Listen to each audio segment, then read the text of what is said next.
பெரம்பலூர் அருகே தொழிலில் நஷ்டம் ஏற்பட்டதால் மனநலம் பாதிக்கப்பட்டு வீட்டில் அடிக்கடி தகராறு செய்து வந்த கணவனை அடித்து கொலை செய்த மனைவி உட்பட 3 பேரை போலீசார் கைது செய்துள்ளனர்.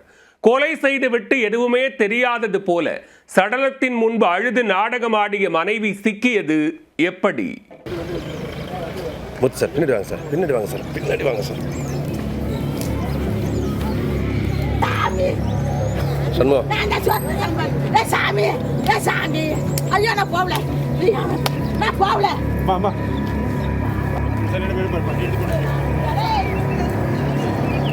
பெரம்பலூர் அருகே உள்ள கோனேரிப்பாளையம் கிராமத்தைச் சேர்ந்தவர் 37 வயதான பெரியசாமி.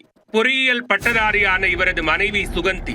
இந்த தம்பதிக்கு 2 ஆண் குழந்தைகள் உள்ளனர். பெரியசாமி சென்னையில் வேலை பார்த்து வந்த நிலையில் அங்கேயே தொழில் செய்ததாக கூறப்படுகிறது. ஆனால் அவரது தொழில் எதிர்பார்த்தது போல வருமானத்தை தராத நிலையில் பெரும் நஷ்டமடைந்தார். இதனால் மன உளைச்சலுக்கு ஆளான அவர் கடந்த சில மாதங்களாக சற்று மனநலம் பாதிக்கப்பட்டு வீட்டிலேயே இருந்துள்ளார். இந்நிலையில் கணவன் மனைவி இடையே அடிக்கடி தகராறு ஏற்பட ஆரம்பித்தது. சில நேரங்களில் பெரியசாமி கோபத்தில் தனது மனைவி சுகந்தையின் நடத்தையில் சந்தேகப்பட்டு அடித்து காயப்படுத்திய சம்பவங்களும் அரங்கேறின. தனது தாயார் ஜோதியையும் இதுபோல தாக்கியதால் அவர் அச்சத்தில் முதியோர் இல்லத்திற்கு சென்று விட்டார். இந்நிலையில் சனிக்கிழமை இரவு வழக்கம் போல கணவன் மனைவி இடையே நீண்ட நேரம் தகராறு ஏற்பட்டிருக்கிறது. பொறுத்து கொள்ள முடியாத சுகந்தி உடனே போலீசாருக்கு தகவல் கொடுக்க விரைந்து வந்த பெரம்பலூர் நகர போலீசார் பெரியசாமியிடம் விசாரணை நடத்தி அமைதியாக இருக்கும்படி அறிவுறுத்தி சென்றனர்.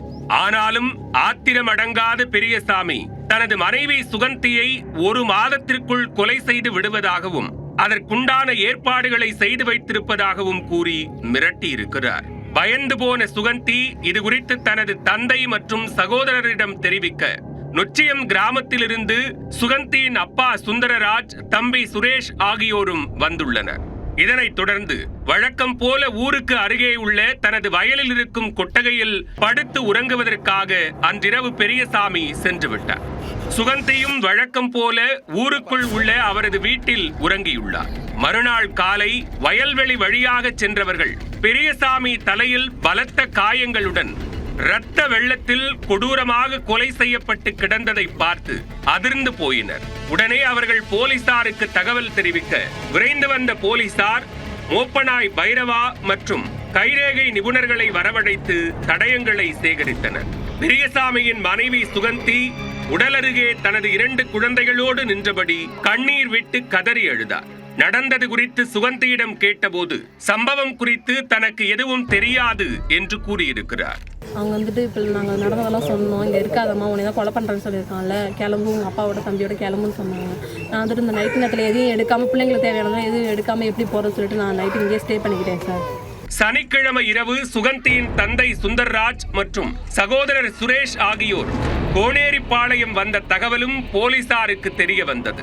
இதனைத் தொடர்ந்து சந்தேகத்தின் பேரில் போலீசார் சுகந்தியை காவல் நிலையம் அழைத்துச் சென்று விசாரித்த போது பல அதிர்ச்சி தகவல்கள் தெரிய வந்தன.